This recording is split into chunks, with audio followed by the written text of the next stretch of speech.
Bismillahirrahmanirrahim. Tuan-tuan, hadirin hadirat yang dirahmati Allah sekalian.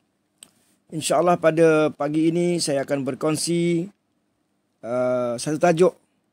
Saya akan memperkatakan satu tajuk, iaitu nasihat dan teguran dari Satrio Peningit. Satrio Peningit itu adalah Fatah At-Taimi yang sebenarnya. Fatah At-Taimi adalah Satrio Peningit. Bismillahirrahmanirrahim. Janganlah engkau rasa bangga. Engkau dimuliakan orang. Engkau anggap diri engkau mulia. Para rasul dihina orang. Dia tetap mulia di sisi Tuhan. Dia pula tidak merasa mulia. Yakni para rasul dia tidak merasa mulia. Orang muliakan engkau, tidak semestinya engkau orang mulia. Jangan-jangan Tuhan hendak tipu engkau secara istidraj. Kerana engkau sudah derhaka kepadanya, kemudian terjun ke neraka. Orang memuji-muji engkau, engkau terpesona. Engkau rasa luar biasa. Ada jasa. Para rasul dicaci maki orang. Apakah mereka hina? Engkau dipuji orang. Apakah engkau mulia? Ramai pengikut engkau, petanda engkau berjaya. Adakah bila mana pengikut engkau ramai, itu tandanya engkau berjaya? Adakah itu tandanya Tuhan muliakan engkau? Para rasul, pengikut mereka sedikit. Apakah tanda mereka gagal? Apakah tanda Tuhan menghina mereka? Sedikit pengikut itu adalah tanda kebenaran. Membawa kebenaran itu adalah tanda kejayaan. Saya ulangi, sedikit pengikut itu adalah tanda kebenaran. Membawa kebenaran itu adalah tanda kejayaan. Membawa kebenaran itu tanda Tuhan suka dan redha. Engkau tidak dicaci orang. Engkau membuat kemajuan, tanda engkau berjaya. Ukuran berjaya bukan kerana sanjungan orang. Tidak juga kerana kemajuan. Lihat, para rasul dicemuh orang. Dikata gila, dituduh tukang sihir, tidak ada kemajuan. Tetapi Tuhan sayang, Allah sayang. Ia tetap diakui oleh Tuhan orang yang berjaya. Berjaya atau tidak bukan urusan insan. Berjaya atau tidak adalah ukuran Tuhan. Janganlah engkau tertipu oleh kemajuan dan sanjungan orang. Perjuangan engkau cepat dapat orang. Perjuangan engkau mudah senang, kurang ujian. Janganlah berbangga. Lihat para rasul, perjuangan mereka penuh dengan penderitaan, sengsara, dikejar-kejar, diburu-buru, berkelana. Tetapi dia tetap orang Tuhan. Dia tetap wakil Tuhan. Dia tetap di-backup oleh Tuhan. Engkau dengan sanjungan, engkau dengan kemajuan, kemewahan, kesenangan, kurang cabaran. Bukan cara itu untuk mendapat keredaan Tuhan. Engkau kurang mendapat musuh. Tidak mesti dimuliakan Tuhan. Para rasul banyak musuh mereka. Tetapi dimuliakan Tuhan. Janganlah sampai engkau tertipu oleh kesenangan. Para rasul tidak pernah mendapat kesenangan atau jarang mendapat kesenangan. Tetapi mereka tetap disanjung Tuhan. Janganlah engkau rasa gembira dengan pengikut engkau yang ramai. Para rasul gembira dengan pengikutnya yang sangat kurang tetapi setia. Mereka tetap disayangi dan diredai oleh Tuhan. Engkau, diri engkau, pejuang-pejuang sekarang, perlu kita tanya diri kita. Engkau yang menjadi pejuang, yang mengaku pejuang, kena tanya diri sendiri. Ini yang menjadi tanda tanya kita. Apakah Tuhan redha dengan engkau? Apakah Tuhan redha dengan kita? Atau sebaliknya? Janganlah engkau gembira. Ditakuti di sebalik kegembiraan itu akan disusuli dengan duka cita dan penyesalan. Inilah buah fikiran yang dikarang, yang ditulis oleh Satrio Peningit, iaitu Fatah At-Tamimi. Ramai orang tidak mengetahui bahawa Fatah At-Tamimi itulah sebenarnya Satrio Peningit ataupun Satria Peningit, iaitu pemimpin yang disembunyikan. Bismillahirrahmanirrahim.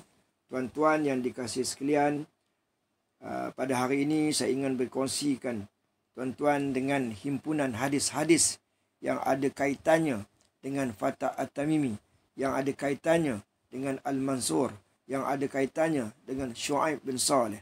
Mudah-mudahan dengan apa yang saya kongsikan ini dapat memberi faedah, dapat memberi kegairahan kepada tuan-tuan untuk terus mengkaji hadis-hadis yang berkaitan dengan Fatah At-Tamimi, yang mana selama ini saya yakin ramai yang tidak mempedulikan tentang hadis-hadis yang berkaitan dengan Fatah At-Tamimi, bahkan tidak menemuinya.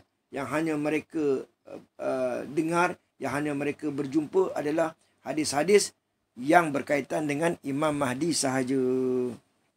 Jadi saya tidak menyebutkan dalam bahasa Arab, untuk saya menyebutkan dalam bahasa Melayu. Mudah-mudahan dengan itu kita senang faham dan kita senang ikuti. Hanya kita terus mengkaji untuk mengesahkan bahawa saya sama ada apa yang saya cakap ini benar atau sebaliknya. Bismillahirrahmanirrahim.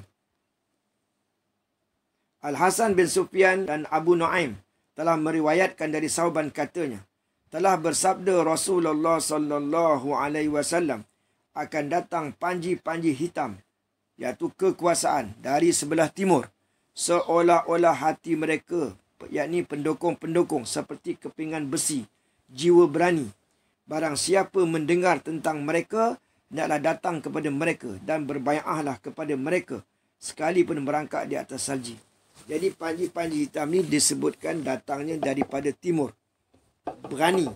Berani ni maknanya dalam menyatakan kebenaran tu kena berani, tetapi kena bijaksana, kena berstrategi, kena cerdik. Jadi barang siapa yang dengar tentang mereka ni nak berbai'ah kepada mereka, sekalipun merangkak di atas salji. Merangkak di atas salji ni adalah simbolik.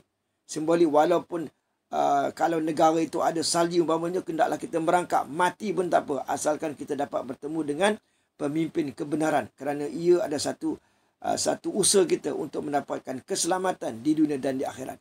Ini juga tidak menafikan kepada orang yang terlalu mengagungkan pemikirannya bahawa muktamad, bahawa timur itu adalah Khurasan. Saya telah berulang kali, bukan Khurasan. Khurasan itu ada. Ada tentera Imam Mahdi, ada, bukan tidak ada. Tetapi tunjang utamanya daripada Nusantara, Malaysia, Indonesia, pemimpin di sini akan pergi ke sana dan diterima kepimpinannya. Sebab itu Islam akan bangkit daripada timur dan diketuai oleh Fatah At-Tamimi ataupun Shu'aib bin Saleh. Hadis yang kedua, Imam Nuaim bin Hammad telah meriwayatkan dari Sayyidina Ammar bin Yasir, katanya, pemegang panji-panji Mahdi adalah Shu'aib bin Saleh. Shu'aib bin Saleh itu Fatah At-Tamimi lah. Fatah At-Tamimi itu gelaran. Shu'aib bin Saleh itu gelaran. Al-Mansur itu pun gelaran. Yakni bukan nama yang sebenar. Siapa nama yang sebenar? Itu rahsia lagi, tuan-tuan. Masih lagi rahsia. Kemudian yang ketiga, hadis yang agak panjang. Bismillahirrahmanirrahim. Muhammad bin Abdullah At-Tiharti telah meriwayatkan kepada kami dari Muawiyah bin Saleh, dari Shuraih bin Ubaid dan Rashid bin Sa'ad dan Damrah bin Habib dan guru-guru mereka. Kata mereka, As-Sufyani menghantar tenteranya ke seluruh timur, termasuklah di bumi Khurasan dan Parsi. Orang-orang timur bangun dan memerangi mereka, dan berlakulah pertempuran di antara mereka di beberapa tempat. Bila mana peperangan berpanjangan, orang-orang timur itu akan berbai'ah kepada seorang lelaki dari Bani Hashim yang datang dari hujung timur. Dengar elok, tuan-tuan. Lalu dia membawa orang-orang Khurasan. Dia membawa orang-orang Khurasan di bawah pimpinan seorang lelaki dari Bani Tamim yang berdarah ajam, berkulit sawo matang, berjanggut nipis. Saya ulang balik lagi sekali. Seorang lelaki dari Bani Hashim yang datang dari hujung timur. Lalu dia membawa orang-orang Khurasan di bawah pimpinan seorang lelaki dari Bani Tamim yang berdarah ajam, berkulit sawo matang, berjanggut nipis keluar juga bersama-samanya seramai 5,000 orang.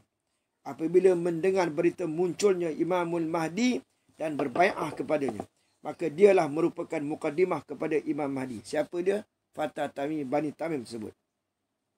Kalau dia menghadapi bukit yang teguh, nescaya dapat diratakannya, maka bertemulah dia dan pasukan As-Sufyani.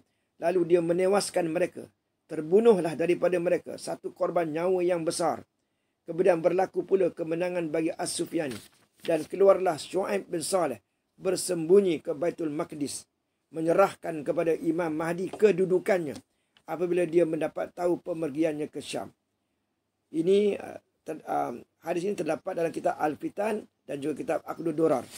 Jadi apa yang saya bacakan tadi, hadis tadi, berkenaan dengan Syuaib bin Saleh, berkenaan dengan Fatah Tamimi yang menyerahkan kepada Imam Mahdi kedudukannya. Serahkan apa kedudukan tadi? Ini serahkan kuasa. Mana dia dapat kuasa? Kuasa ni dapat daripada satu negara yang mana negara itu terancam dalam keadaan nazak. Akhirnya beri kepada Fatah Tamimi. Dah tak boleh buat apa dah. Kalau tidak, makin bertambah teruk.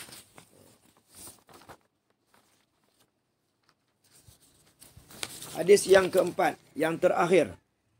Bismillahirrahmanirrahim. Dari Muhammad bin Al-Hanafiyah berkata, akan keluar panji-panji dari Khurasan. Dengar elok. Ini ada dua. Satu Ja'ad, satu lagi yang daripada Akbalat. Akan keluar panji-panji dari Khurasan. Kemudian keluar pula panji-panji yang lain. Pakaian mereka putih. Mereka diketuai oleh seorang lelaki dari Bani Tamim. Dia akan menyerahkan kepada Imam Mahdi kekuasaannya. Kuasa yang mana? Jadi Bani Tamim ni, kalau Tuan kata Khurasan, kalau orang-orang yang mengatakan mendakwa Khurasan, siapanya Bani Tamim di Khurasan tu? Siapa dia Fatah Tamim yang di Khurasan tu? Sebutkan nasabnya dan bagaimana mereka akan mendapatkan daulah di sana. Jadi hadis ini, Nabi SAW ni bijak. Allah Subhanahu Wa Taala maha bijak, maha cerdik, maha bijaksana, maha pandai. Jadi hadis ini dia bukan bagi makna yang direct. Dia ada yang tersurat dan tersirat. Maka orang yang diberi faham ini bukan semata pada perah akal otak dia. Tapi diberi ilham, ketajaman akal tadi. Ditambah dengan takwa dia. Maka diberi ilham, dibantu untuk memahamkan hari dengan tepat. Jadi tempoh di antara keluarnya dan di antara manusia menyerahkan kepada Imam Mahdi kekuasaannya adalah 72 bulan. Jadi ini terdapat dalam Sunan Abu Amru Ad-Dani dan juga dalam kitab Aqdud Durar. Selain itu ada kitab-kitab lain yang menyebutkannya.